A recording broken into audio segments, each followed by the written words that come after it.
Bonjour à tous et bienvenue. Aujourd'hui, on est dimanche 5 avril 2020. On va essayer de comprendre ce qui fait qu'une maladie devient une épidémie et aussi, dans un second temps, on va essayer de comprendre ce qui fait qu'on réussit à arrêter la propagation d'une épidémie. Alors, prenons l'exemple d'un village de 100 personnes. Dans mon cas, je n'ai pas tout à fait 100 pions puisque j'utilise des pions et des dés, mais j'en ai une trentaine et ça va nous suffire pour réussir à comprendre le mécanisme de propagation. Alors dans mon village tout va bien et puis un jour, 4 personnes se retrouvent infectées du même virus. Ces personnes sont des personnes qui présentent des symptômes, auquel cas elles sont malades, ou alors ce sont des personnes qu'on appelle des porteurs sains. C'est-à-dire qu'ils portent le virus mais ils n'ont pas déclaré de symptômes.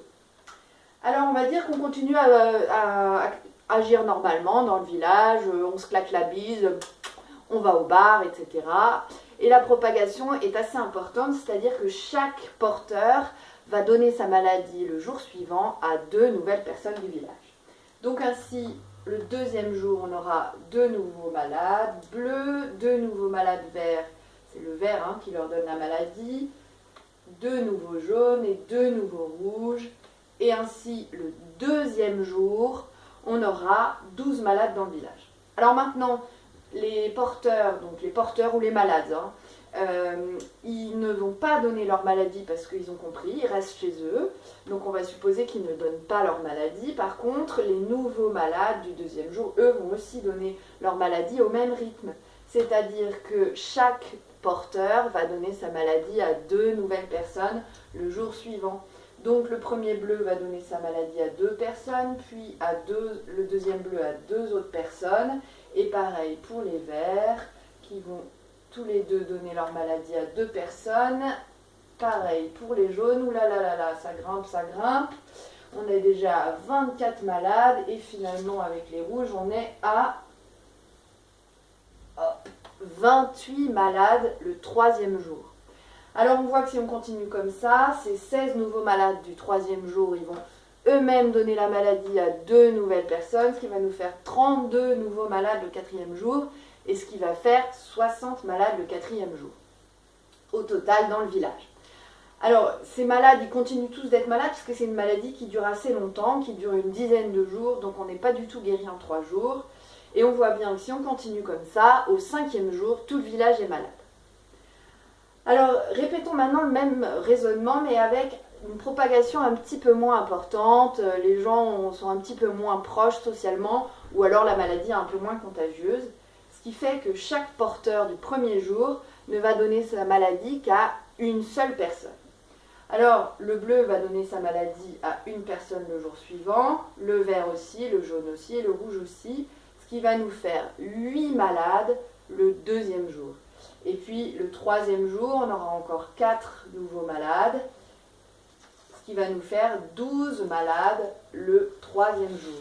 Et puis on va continuer comme ça, je ne vais pas remettre tous les pions, c'est un peu long, mais 1, 2, 3, 4, on aura 16 malades le 4e jour, 1, 2, 3, 4, 20 malades le 5e jour, 1, 2, 3, 4, 24 malades le 6e jour, 1, 2, 3, 4, et 28 malades le 7e jour.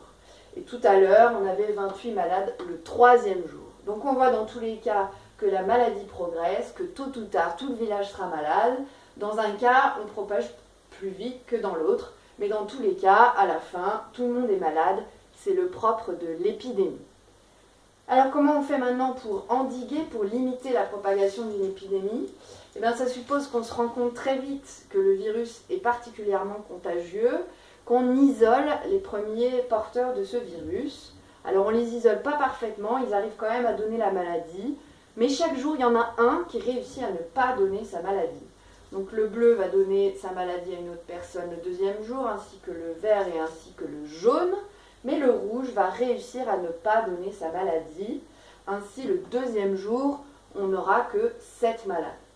Et puis le 2e jour, les 3 malades, il y en a un parmi eux qui va réussir à ne pas donner sa maladie. Donc on aura 2 nouveaux malades le 3e jour, mais le jaune, lui, va réussir à ne pas donner sa maladie. Et puis le 4e jour, sur ces 2 malades, il y en a un qui ne donne pas sa maladie, donc seulement un nouveau malade. Et du coup, Au 4e jour, on a 10 malades et on voit qu'on a ralenti.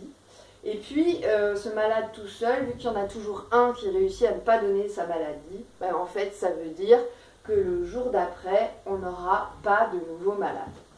Et voilà, on a réussi ainsi à limiter la propagation de l'épidémie. Il n'y a plus de nouveaux malades dans le village. Alors n'hésitez pas à poser vos questions sur le fil des commentaires sur YouTube. Et puis à très bientôt avec l'atelier qui t'explique.